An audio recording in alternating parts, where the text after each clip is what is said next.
الحمد لله وكفى وسلام على عباده الذين اصطفى أما بعد فأعوذ بالله من الشيطان الرجيم بسم الله الرحمن الرحيم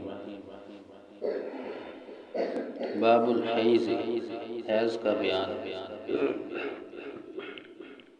عن انس بن مالک رضی اللہ تعالی عنہ قال سیدنا انس بن مالک رضی اللہ تعالی عنہ بیان کرتے ہیں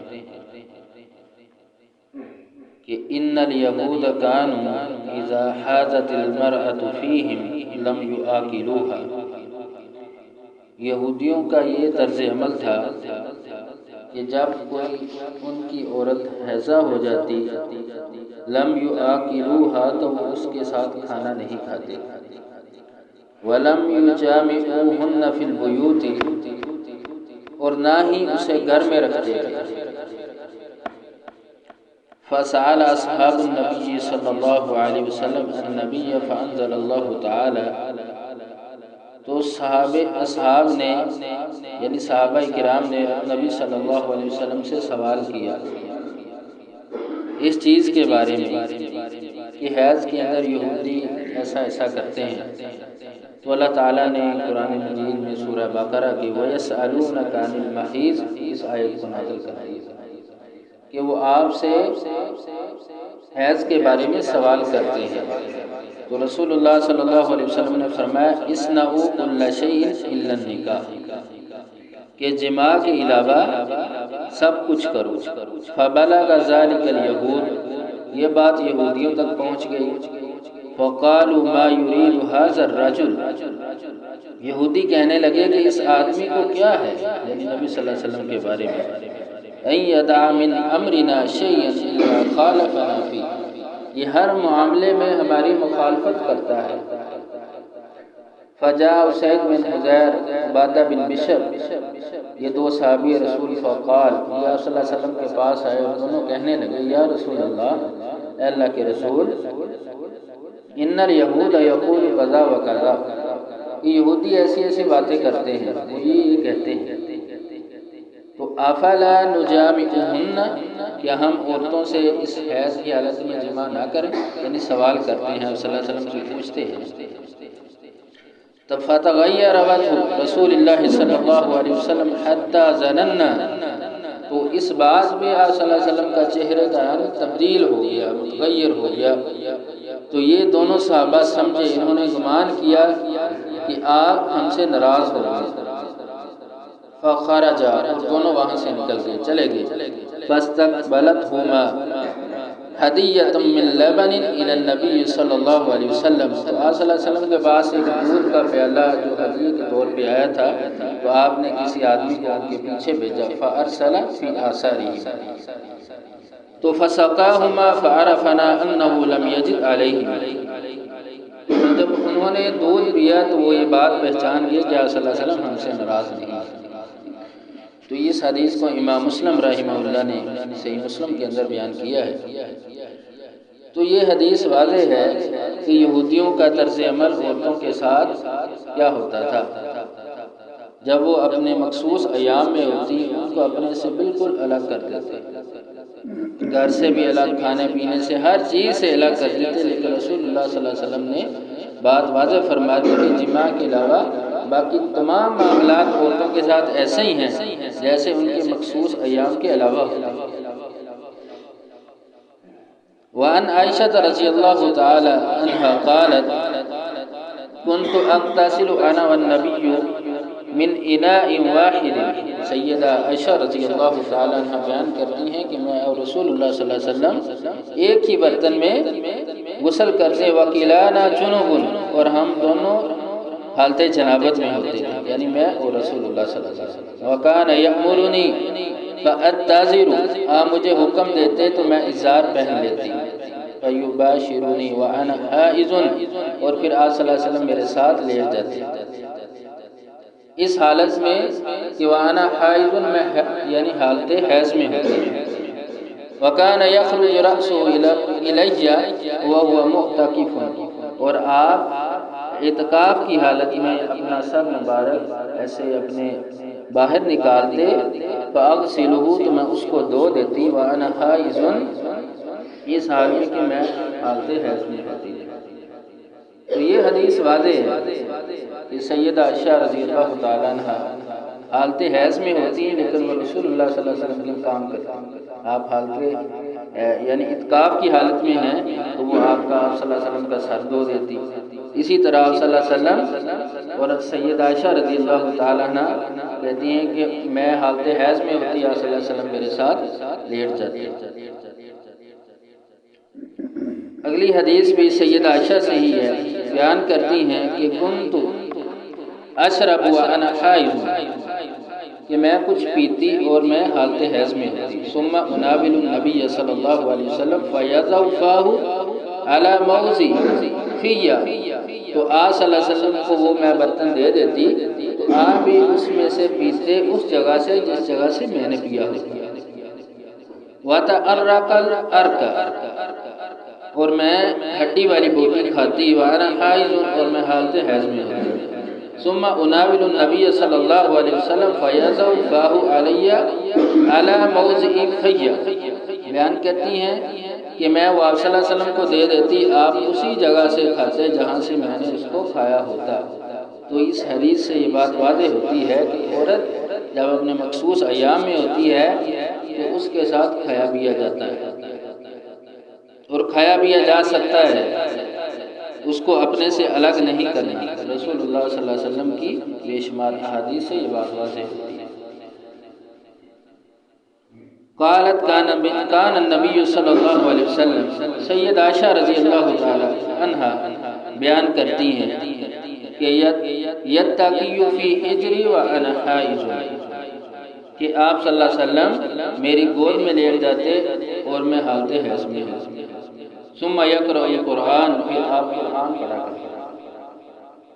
تو اس حدیث سے یہ بات واضح ہوتی ہے کہ آپ صلی اللہ علیہ وسلم قرآن پڑھتے اور سیدہ عائشہ رضی اللہ تعالیٰ عنہا کی گود میں لیٹ کر تو جو حائضہ عورت ہے وہ بھی قرآن پڑھ سکتی ہے.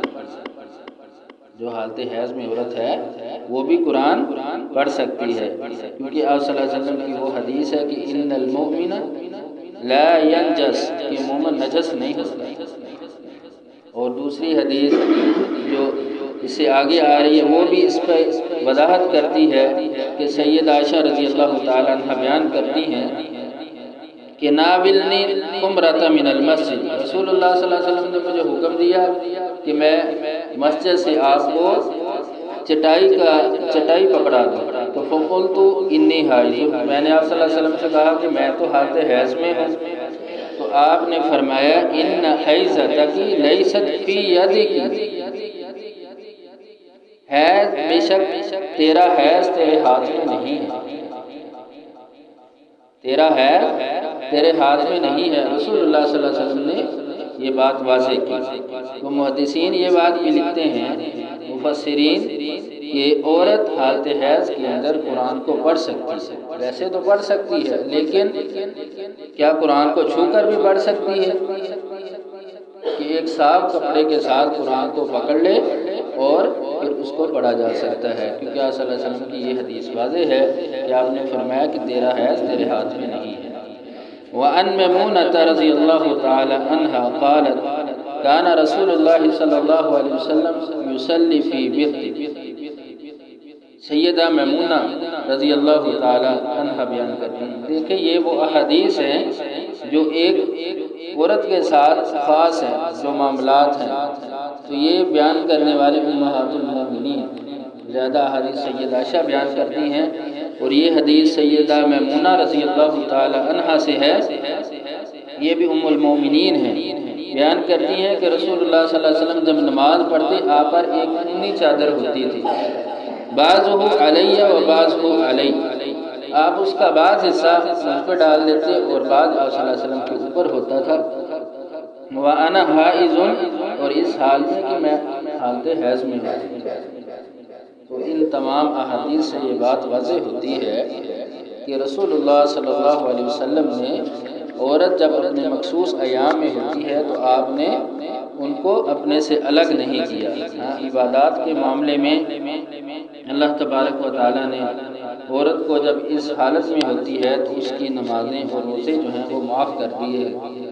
جو نمازیں اس نے چھوڑنی ہیں ان ایام کے اندر ان کی قضائی وہ نہیں دے گی، لیکن جو روزے چھوڑے گی ان کی گنتی دوسرے ایام کے اندر پوری کی جائے گی۔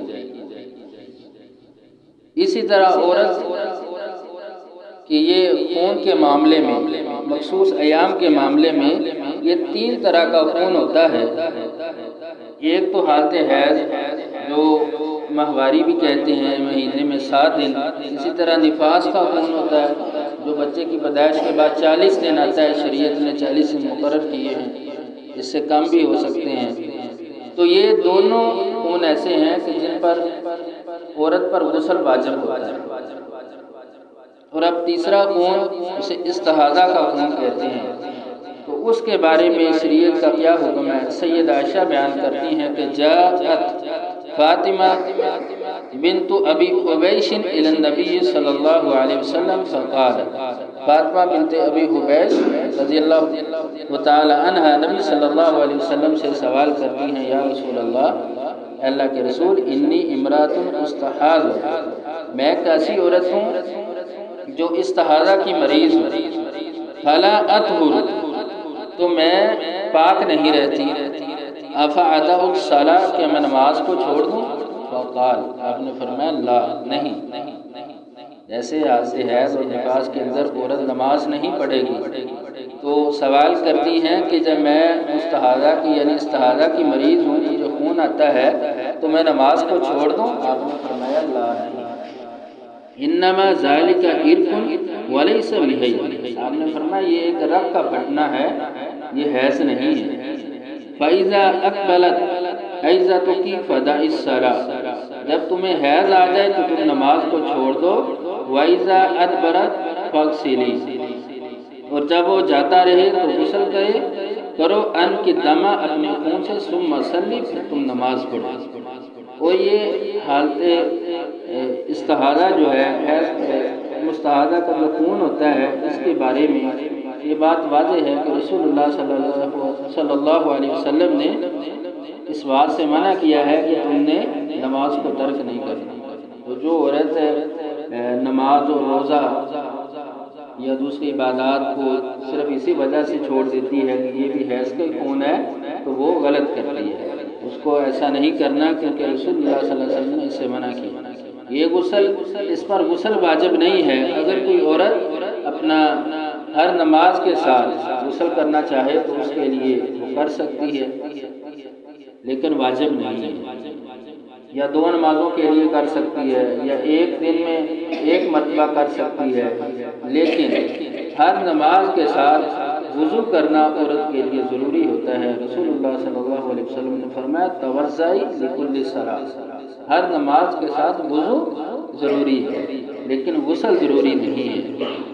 ہاں، لیکن جب یہ خون آتا ہے عورت کو تو وہ حیض اور اس استحاضہ کے خون میں فرق نہ کر پائے، تو پھر اس کے لیے کیا حکم ہے؟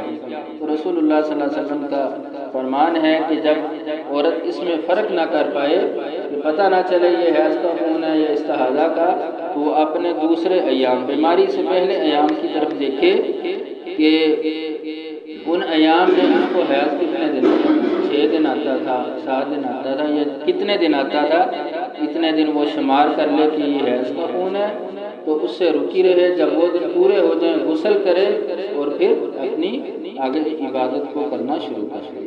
اللہ تبارک و تعالیٰ سے دعا ہے کہ اللہ تعالیٰ ہمیں ان احادیث کو سمجھنے کی توفیق دے۔ وآخر دعوانا الحمد للہ رب العالمین۔